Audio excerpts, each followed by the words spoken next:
It's time for democracy to work for everyone in the community. You have someone that's been in a role that is running her own organization and not running the community, and that's what I've seen. You know, it was a last minute decision of mine because it is a position that does not create wealth, and that's okay, because when you are in purpose, walking in purpose, and you love what you do, such as I do in the community, you know, it doesn't matter. Dollars does not matter. Right. You know, so It's a ministry for you. yes, it is. It is a ministry. It is a passion. It is a purpose. It's a conviction on my life. And you know, like I said, you know, I sat back and I watched and observed, you know, during this whole time, this movement, and I said, you know what, things have got to change. And the only way it's going to change is we have to have people in office that looks like us, that understands the culture, that is passionate about it. You know, you have a person that has been in office that is, like I said, she's running her organization, but she's not running, helping solve the issues in the community, if that makes sense. No, I got what you're saying. Yeah, so you can't. And I mean, when you have an opponent, you have different ideas and different, and I get that. Now, John, you said something that, you know, me and you talk pretty often, and you said that Noir, one of the things that you did was help black businesses achieve. And then I think you made a comment, or you was alluding that we didn't have the tools that white Americans have for 400-something years of business, even though we have successful businesses here in Louisville, some of the greatest businesses here, minority businesses right here in Louisville. And as your entity of what you're doing, it's to grow businesses, but is it also making relationships where we did not make relationships before with white allies? Is that part of it?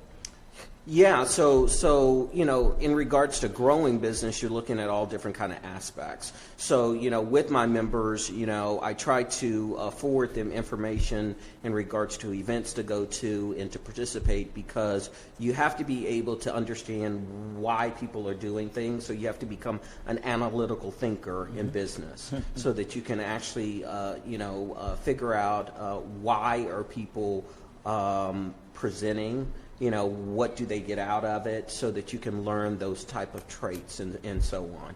So, you know, when it comes to business, there's all different kind of aspects. You know, I mean, you have, you know, the financial aspect, you also have the marketing aspect, and you have to have the vision and so on. And so I would say that, you know, business these days are so different than it was maybe 8 years ago. And so, you know, I think that with COVID and with the situation that we're in now, COVID is a horrible,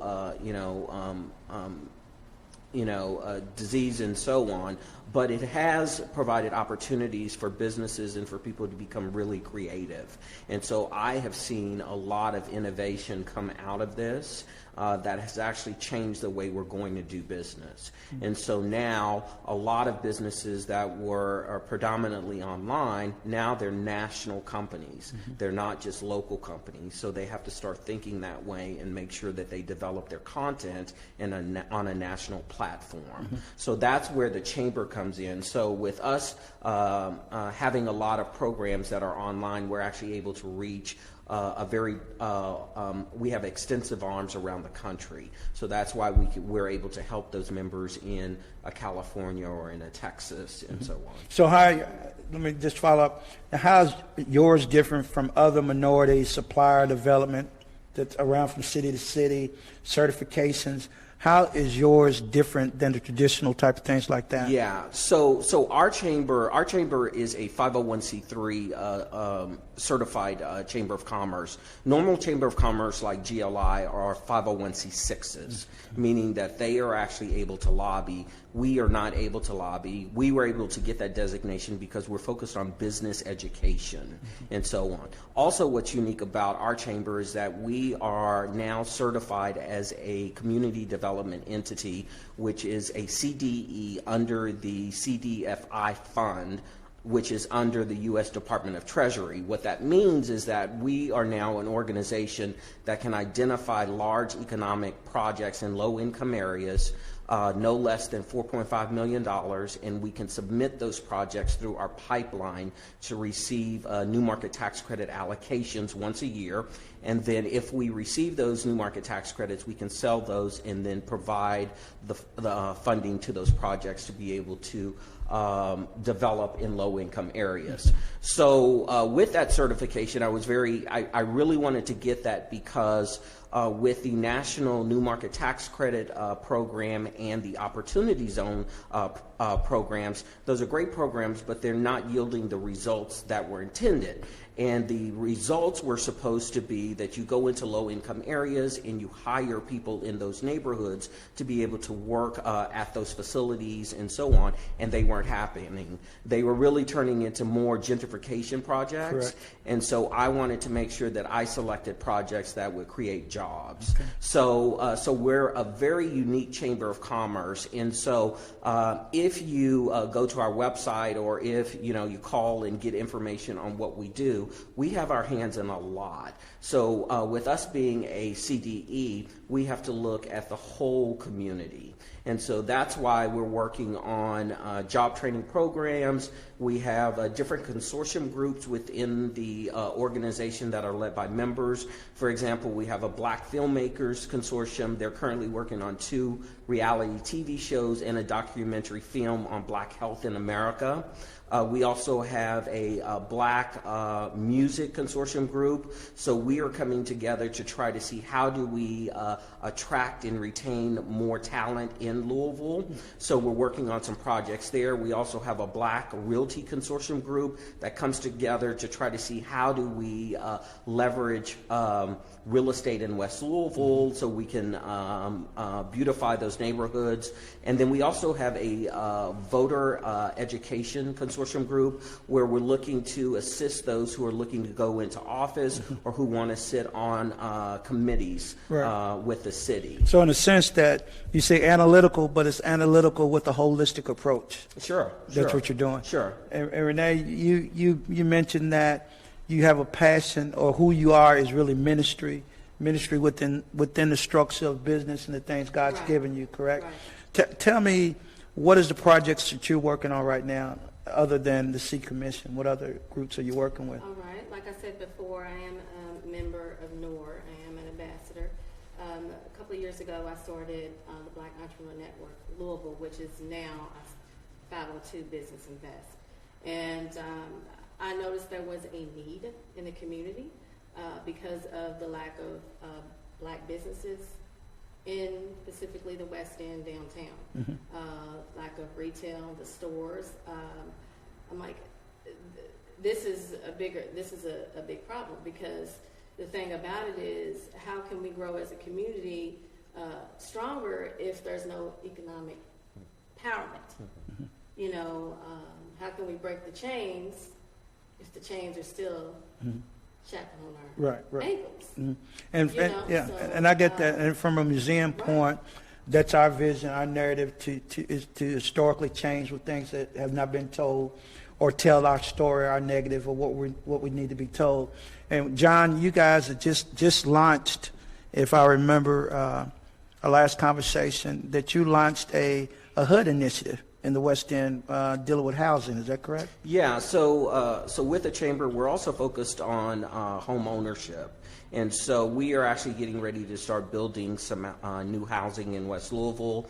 A couple of weeks ago, we launched our home buyer education program, where we will actually walk clients through every step of the process in regards to completing the HUD certified online course, where they will receive a certificate that they can use for an additional down payment assistance with the city's program, and you can get up to 20% of the purchase of the home covered. So for if you're buying an existing home, it could be up to $165,000 of that home value, or it could be for a new home $250,000. So we were very interested in home ownership because Section 8 has a program where Section 8 recipients can go into this Section 8 home education program, where once they complete it, they are actually able to convert that monthly payment that they receive into an actual mortgage. Correct. So what happens is that once they own that house, they don't need the system anymore.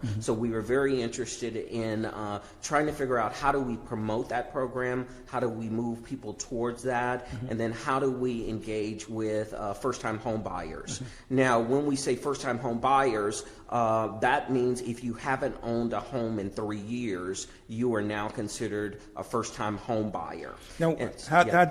cut you off real quick. How is your program different than what L Homes is trying to do? Totally Yeah, different, so, similar? Yeah, What? so L Home pretty much provides the loans. That's what they're really about. We're more about the home education program, pairing you with a bank, a realtor, a insurance broker to make sure that you get the best policy for your home. And so that's what we do, is we walk you through all the different steps. Then let me ask you this, with that whole concept you're doing, are you also looking for black entrepreneurs or black businesses to connect? Is that part of the whole connection? Like, if I'm an insurance agent, Sure. right? Are you coming to that black Correct. agent and Correct. okay. Yeah. So in the chamber, we have a significant number of realtors, and so what we do is, as we promote the program and clients come, we actually kind of assign that client to a realtor so that they would be able to cover them and work with them. And so a lot of things are collaborations. I'll give you an example. So recently we came together on some radio ads for WLOU. And so I was very interested in trying to see, how do I get my members on the radio? So what we decided was to take that 60-second spot and to split it up into 5 different ads. And so we split the cost, so now our members can hear themselves on the actual radio. So we were able to get, I think each person got 60 spots for like $130. Okay, cool. And so normally that's about a $600 package. At least, right. And so those are the different things that we try to work with. And so I try to partner my members together. And so, so we just try to leverage resources. Great. Yeah. Now, Renee, what is your role as an ambassador? All right, I'll tell you. You had asked me a question about what I'm currently working on. I am a board member of the Louisville Community Cooperative Grocery Store. Okay, cool. So that's something that we're going to be Now, that's not collaborating. That's not what Telluride, is that their group or separate group? No, separate. Okay, good. Yeah, Go ahead. Yeah. So basically, what they're doing is they're opening up a grocery store, but the thing about it, we can all become partners, owners. So you pay a monthly fee, and you're investing in that store. You have. I remember reading about that. Yes, Yeah, yes. So that's a project that I'm currently working on, and I'm excited about that. That's something that we definitely need, and the community, the neighborhood, they're investing back, they're giving back, and they actually can become owners. Right, and I agree, because having a neighborhood just with houses is just a neighborhood with houses. You got to have grocery stores, you have to have daycare, you have to have everything that make that house a home, right? And I think that's the initiative John's always taken since I've known him, is that he's thinking of a perspective what a house, not a house, but what a home would be. I remember one time we were talking about construction, and we were talking about what goes in the house versus a contractor's, I would put this in, I would put that in. But his compassion, his love for what he was trying to do or what he is doing, he wanted to bring the best to whoever client he had. And I appreciate that thought pattern, that because I live in the West End doesn't mean I can't get quality products. And is that about right? Yeah, that's right. Ironically, last week I was at a press conference. Reverend Sutton and a group of guys, they announced a new organization called the West End Economic Development Fund. And so their whole mission is to raise about $150 million to be able to redevelop West Louisville. And so they were interested in getting land back that the city has been selling to individuals and companies. And that was a do not Stockyard Bank. live- Was Stockyard Bank involved in Yeah, that? and so Stockyard was the first supporter. They committed $1.4 million to the particular project. And so at the press conference, one of the reporters asked the question, you know, I hear you talking about new homes. And they said, well, why don't you just renovate homes? And so, you know, when they said that, it kind of dawned on me that comment was a double standard. So in the East End, you don't ask them to renovate their houses instead of building new ones. So why should we at the West End just focus on renovating houses? Also, a couple of years ago, I was meeting with some city officials where I was talking about building some houses, and I was talking about, yeah, you know, we need to have irrigation in the yards, and they said, oh no, you don't need irrigation because after 3 years the grass should be able to take, and so on. And for me, my thing was, kids in West Louisville need green grass to walk on and play on. You know, so you're saying that the West End cannot have irrigation, but the East End can use up as much water as they want. So I live in Old Louisville, which we have irrigation. So we always get notifications you're using too much water. But I know my friends off of River Road are not getting those notifications saying you're using too much water. So there is a double standard. And so I think we need to eliminate that, and we really need to get administrators in office who really understand, you know, what development is. I think that our city really lacks that. And so we are actually seeing that, and every day we're losing in the race to becoming a more metropolitan city. Does rebuilding meaning the complexion of the neighborhood change, or does rebuilding means the attitude of the community changes, or does it mean all the above? It's all the above. It's all of the above. So what we're looking at is, how do you rebuild street by street? So if we build a house on one street, the question is, how can we come together, our real estate consortium, and say, are there any vacant houses on that street where we can look for some real estate investors to buy the house, renovate the house, and then we start working one street at a time, and so on. I will say that, you know, when you're talking about rebuilding, you're talking about rebuilding the way that we think as well. And so there's a lot of, you know, of rebuilding that we have to do ourselves. A lot of us are dealing with trauma that we don't know about. And so I think that there needs to be a location in West Louisville that is actually able to help us deal with that. So I'm working on a project with a couple of other entities where we're trying to set up a facility that would do that. We're also working with another organization who is trying to implement a program where they will do some outreach to try to reduce violence in West Louisville. And so how do they reach those individuals and try to bring them into the fold? And with that, one of the comments was that the violence was caused by the lack of jobs.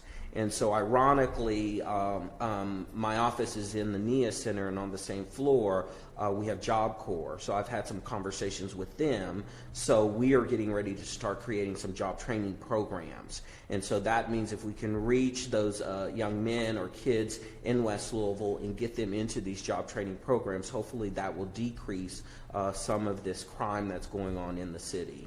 And so it's very interesting, but you know, this committee that's coming together, it's a group of men who are part of the community that want to take on this role and try to reach out to these individuals because the police cannot, grandparents cannot, parents cannot. So I'm looking at ways to be able to support them so that they can do that outreach. Right, and I always say that there's nothing new under the sun. Those same initiatives were done in 65, 75, 1985. So we've had a history of trying to complete the task you're doing. And I think you further along than maybe what happened before, but there has been people that had that love and that compassion to try to help the city from a holistic point of view. And when you brought in families, that matters in order to grow a community. And Renee, are you a parent or what? Yes, I am. I am a mother of 3. Okay.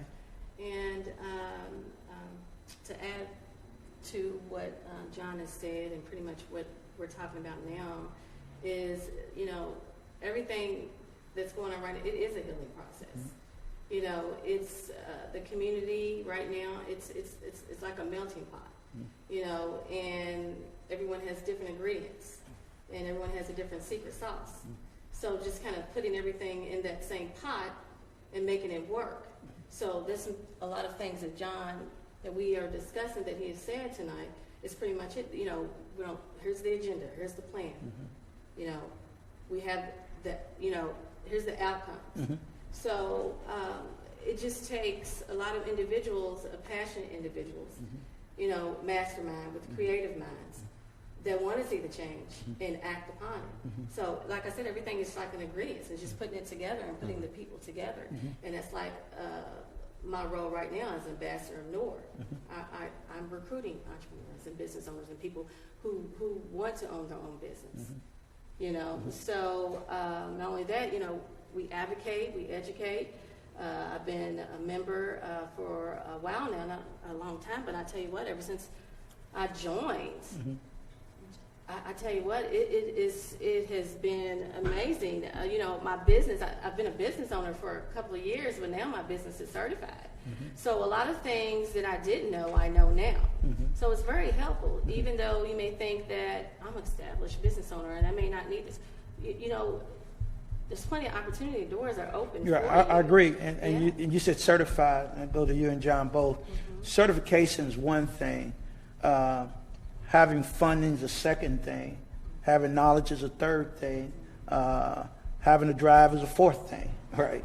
So as NUAR, when you're putting your thing together, what like you said, there's no secret sauce. It's moving forward in one movement. But if NUAR main purpose is it, I guess that's the question I'm asking, will the resources, individual resources, come to businesses? You know, being, like I said, you can be certified all day long and don't have enough capacity to bond anything. You can be certified, don't have the capacity to open up a bank account. You know, so what comes with the certificate in your whole thoughts of what you're doing, right? What's the extra sauce to certification? Because Louisville's always had certification. Okay, you can certify all day long, can't get a job, you can't get a dose, or you can't do that. Yeah. So what's different on that? So I think I should answer that. So over a year now, I've been working with members trying to get them certified. And so what I've learned is that there's some issues with this certification on a city, state, and national platform. All different. The problem is that there is no oversight.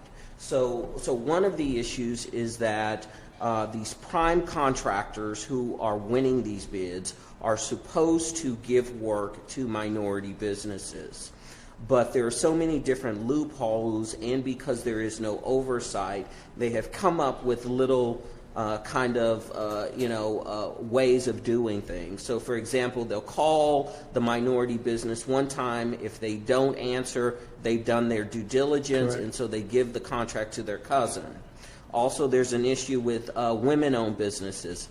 I would say 50% of those companies are actually run by the husbands. Correct. And so another issue is that black businesses are grouped with women-owned businesses. Correct. So there is a company, so I'd say MSD is now moving to separate black businesses from minority businesses, so that black businesses will be able to get more of those contracts. And that's something as black correct, businesses, we fought since it happened. Correct. We knew, correct. We knew that was the purpose of what they're doing, so their husbands could take that role and move forward. So that's why. So you are tackling that issue, and that's yeah, what I'm asking. And you know, for me, you know, it's a loophole that needs to be closed. And so about 2 months ago, I submitted a proposal to Governor Beshear through Senator Morgan McGarvey to establish an oversight committee. This committee would be formed by volunteer business people from around the state, and they will set up a process where the committee knows of all contracts that are being released, and they would have a system that will alert all of those minority businesses about these contracts.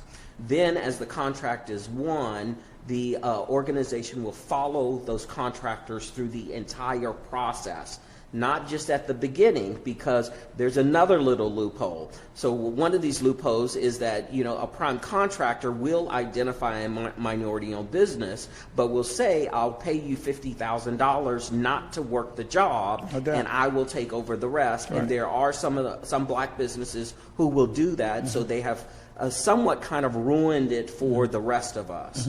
And so they would be able to follow them through the whole process till the end.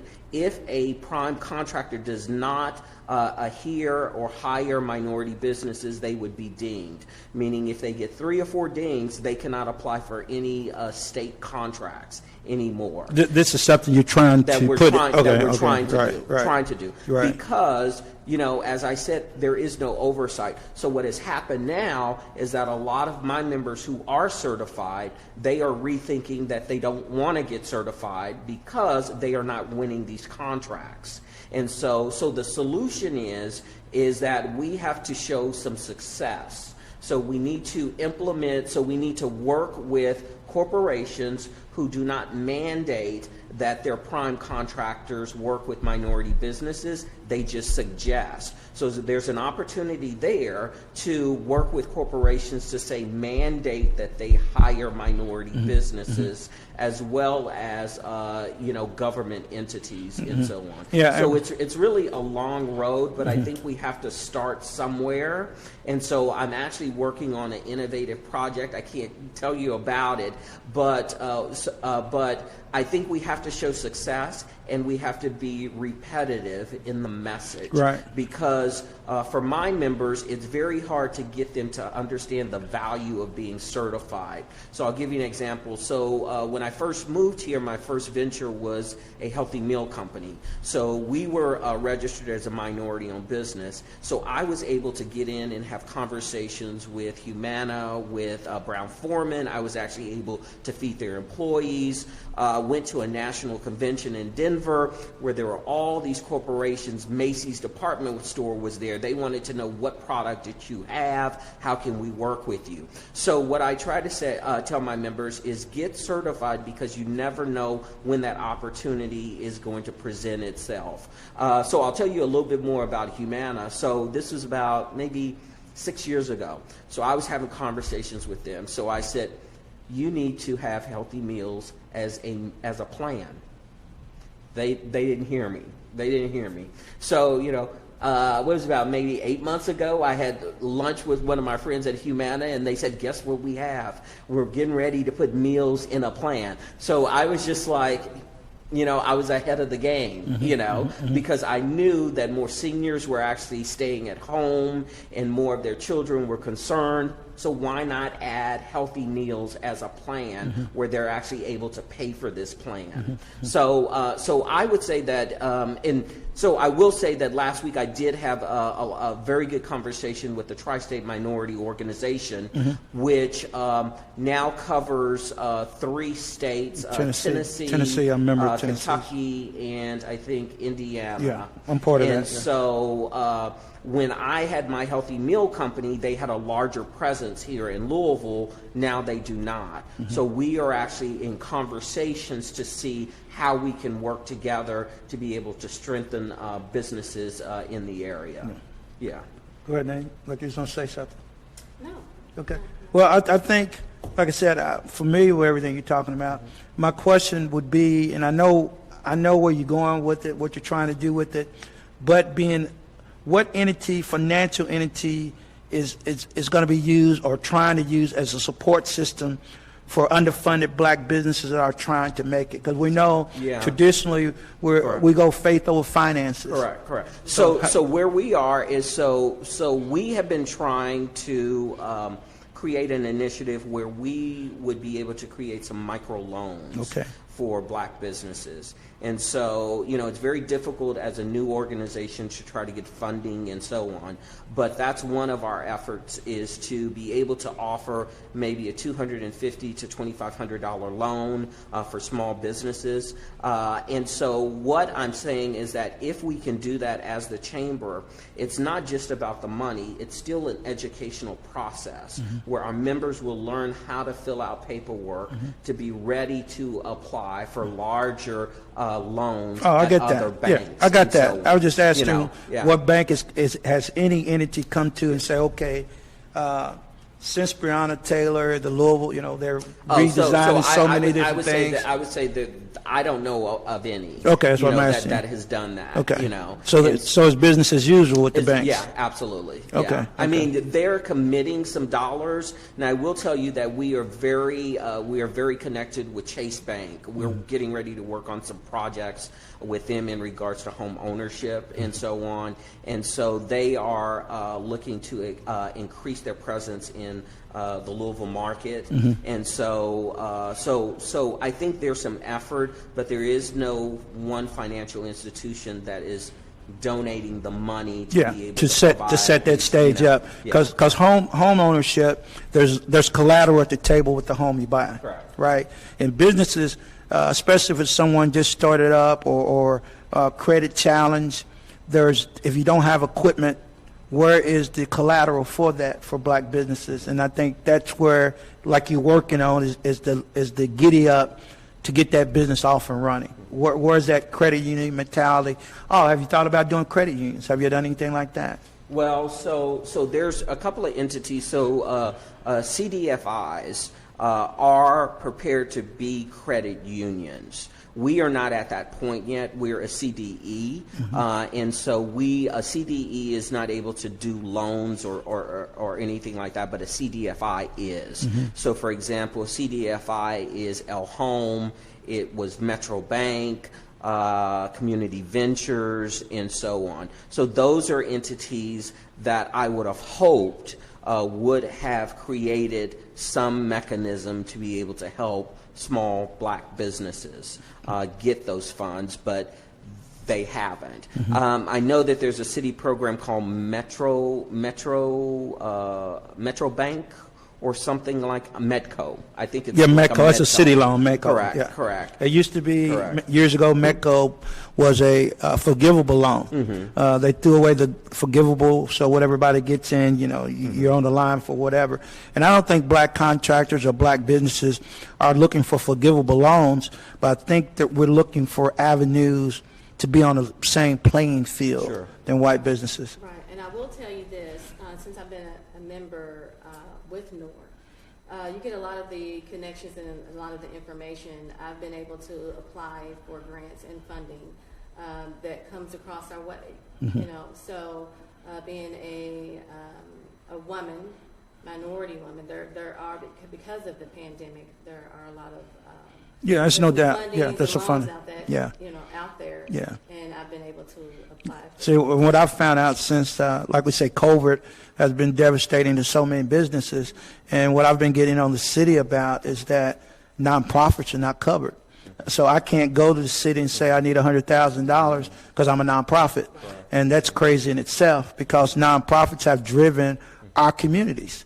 I mean, technically, you're a nonprofit when you get down to it. So, so that whole entity, to me, is a way of keeping us out of the community from a nonprofit standpoint. So my big push is to how to get the city to say, okay, what can we do for nonprofits? Because people of color depend on nonprofits in their community for centuries. I mean, that's what we went to. How can we make that work? I have been stressing that for years. Because being a smaller nonprofit, a black nonprofit organization, a lot of times I'm funding myself. Correct. Because this is a passion and purpose, and that's the reason why we're in a nonprofit, because we care about what's going on, the social issues, and it takes money. Yeah. And a lot of times it seems like we just get passed by. And you see a lot of the larger organizations. I will tell you this: I am in partner with Unite Us and Metro United Way. They are actually Creating a new. yes for smaller Black nonprofit organizations called. I believe it's Black Love It Partnership. is Black Love Partnership, yeah. And that's something I think we should discuss Yeah. too. We you know, because it is, we are out here doing the work. Mm-hmm. You know, we are the, Yeah, and I think, I've been sitting on a bunch of those committees putting it together. I think that's going to be a good thing, but it's going to, again, and it's going to be who's at the table. If the same people Well, so are at the if table. you really want to be frank, they don't trust us with money. There you go. I mean, if you, I if mean, you're right, that's- I mean, that's it. That's Well, the bottom- but there's the bottom line. As a nonprofit, if they're not sitting on your board of directors, and if it's not 6 out of 5, and you're Black, that's but the do you issue. trust them with money? Well, I don't think you have a choice but to trust I them. know, they get the money, but Yeah. So, You know, so that's this was the kind of daunting reality of life after the unrest and all of that, and all of these businesses, wanting to give and support Black initiatives, is that we were hoping that there would be a change in the way that they gave. But what we've noticed is that it's the same old getting the dollars. It hasn't changed. And the distribution has not changed. It has not changed. You know. And I think that's where, that's why I'm taking my focus. I think more of us have to put a spotlight on that, because if not, it's going to be the same people, the same meals, same situations, and whoever's got the most allies on their board who always going to get the money. It's And like that's got to change. It is like Yes, politics. like It's like, politics. but it affects our community. So we got to be, I always say we have to make the comfortable uncomfortable. And I think that's where we are now. We have to really be serious about making the comfortable uncomfortable if we're ever going to change Louisville. And what John and what you're doing is it's something that can make the West. If we do everything that we're called to do, whether a museum, whether it's what you're doing as a building, what you're doing as a ministry, if we just have not even a level playing field, but just a field to operate in. Just give us a field. Right. It ain't got to be level. Just give us. Don't have to be a don't- no, referee, you- just no. give us a field. Just give us a field. Yeah, just give us a field. And so, if we can get a field, if we can get a parking lot. It don't matter. Just give us something to work out of and work for. And that's why we have to continue to push on the city to say, okay, this ain't black on black crime. I ain't gonna talk because you gave them money, but you need to give other people money. There's other things in this city other than the same things you give to all the time, or the city will never grow. And I say that when I'm sitting with Fraser. I say that with Louisville Tourism now. They're starting a minority experience that we help promote. So I'm doing the things as a museum to open and expose things that nobody wants to talk about, because this is a point in time in history where the healing truly has to begin. And it can't begin unless I'm at the table looking you in the eye. And I think that's what you're doing as a business. I think that's what you're doing. I'm not afraid to say it. Yeah, and you You're can't be not afraid. to say it? No. We're not afraid. No. No. Because I'll say it in the heart. I hate to say it, but we can't heal. Because we haven't had any closure. I agree on that, but healing starts with I think the we're womb. moving too quickly with this healing process. So I'll give you an example. I was at dinner with some friends, and they were like, "Oh, it's over." And so I said, "It's not over. No, it's not It's, over. it's not over." It's So the not whole thing over. is that we're still dealing with the same old system. Oh, yeah. What we have learned from the process is that the system is not going to change. So we have to rise up, and we have to be innovative, and we have to be creative and create our own businesses and all of these different things. I agree. But there is no healing because we haven't had closure. Well, let me explain when I say healing in my perspective as a museum. My perspective, here's one thing: we have to re-educate white America. And when I say re-educate, all the supremacy that they have used throughout history as being history has to be dismantled. So you have to re-educate that. So we have to educate them. I said we have to re-educate them while we educate us. I'm talking about history And what I mean by that, one of the things I say is that we're descendants of kings and queens that were enslaved in America. So our history didn't start in America. It started before America. When I say re-educate white America, understand my history doesn't start here. So if I'm starting in history of Africa and I come back, then I'm re-educating all the things you were not taught, or you were taught in a supremacy manner, is that I'm 3/5 a man, you a man. So when I see re-educate, I'm re-educating all those things that have been instilled in you for generations. I'm re-educating to tell you you were born on lies and myths. Majority of these museums on this road, Fraser on down, is built off myth, and lies. So if I deal with that issue, all is healing, because we got to talk about it. Now, whether the wound will cover or the scab will come over, I don't know. But if I can peel it back, we got to deal with it.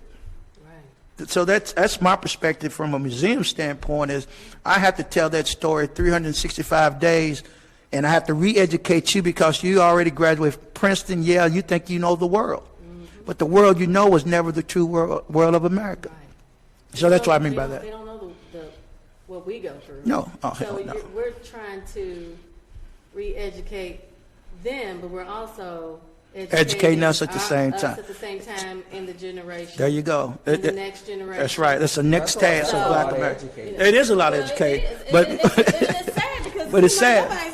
No, because on the back, but on the back of on the shirt it says "Becoming a Better Ancestor." Right. So my job is to become a better ancestor. Even though ancestors are meaning that you died and went on, I have to become a better ancestor so my community, my family can be better. That's black, white, or green, or brown. We have to become better.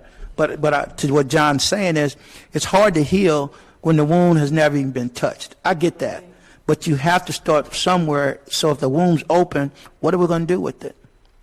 You got to do something with it. So that's my thing about. So go ahead. Why couldn't we just eliminate the educating of them and just educate us? Because we have no. We try to move forward. Well, I think what you're doing is educating us. I think your initiative is just that. Yeah. But there's no separate and equal. You know that. That's why you're doing what you're doing. It's never separate and equal. I mean, right? Yeah. Okay. But we have to. Here's what I'm saying. If you have, there's nothing I'm not telling you that you already know. The reason you have to re-educate them because they have to come to the table with the resources they have. And we have to have opportunity to those resources. We don't have the wealth as a whole that white America has. So we have to re-educate you so you can't believe everything Donald Trump says is the truth.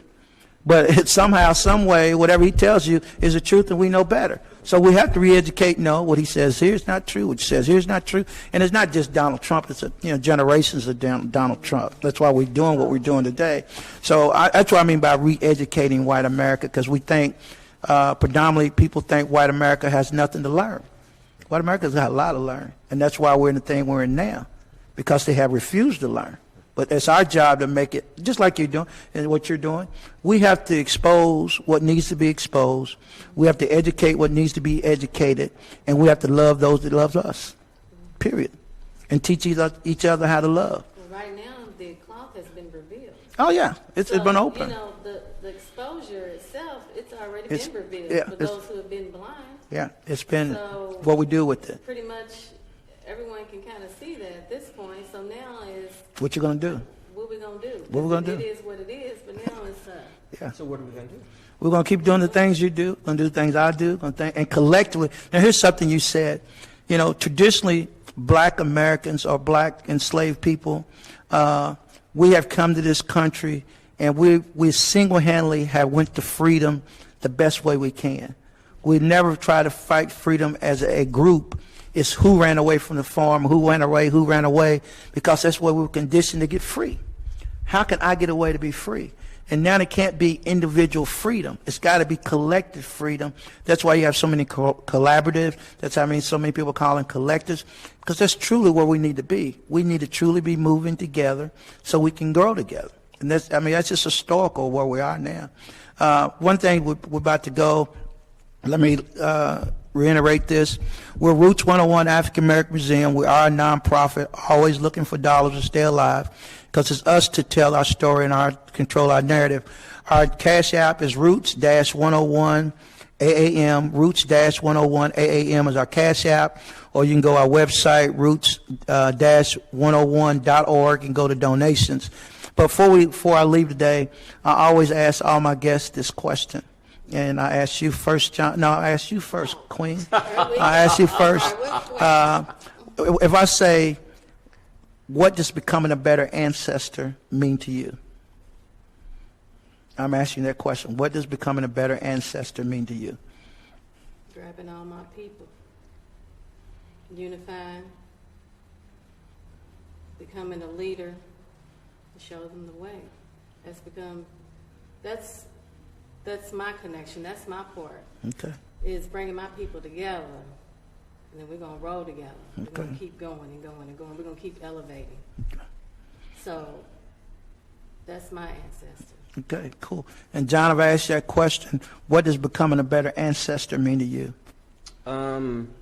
First thing that came to mind was providing opportunities, and so that's what I've always tried to do, was to be innovative, provide opportunities, hoping that people would engage with those and be able to, improve their lives, And so I think we just need to focus on effort. We have to put forth effort to be able to strive to be better.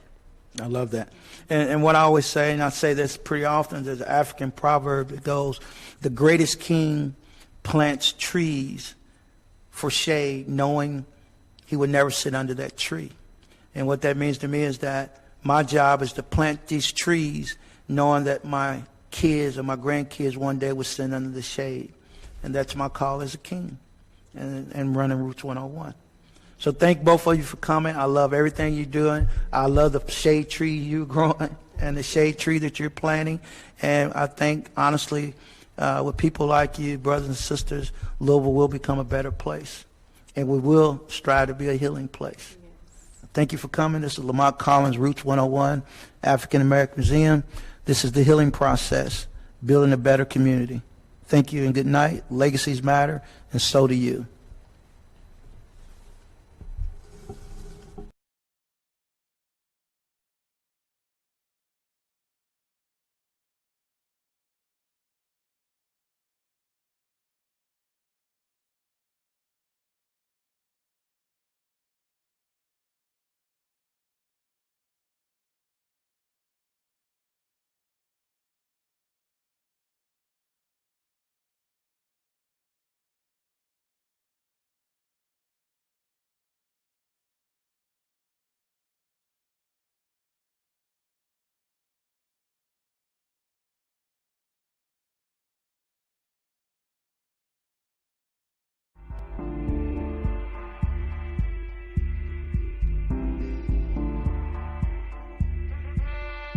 Roots 101, the African American Museum, wants to bring to your homes the healing process with the founder, Lamont Collins. In these uncertain times, we want to expose the change needed for our community, guidance of what to do, and wisdom in exchange for anger. Join us every Wednesday at 8 p.m. via Facebook and YouTube. And we are Roots 101.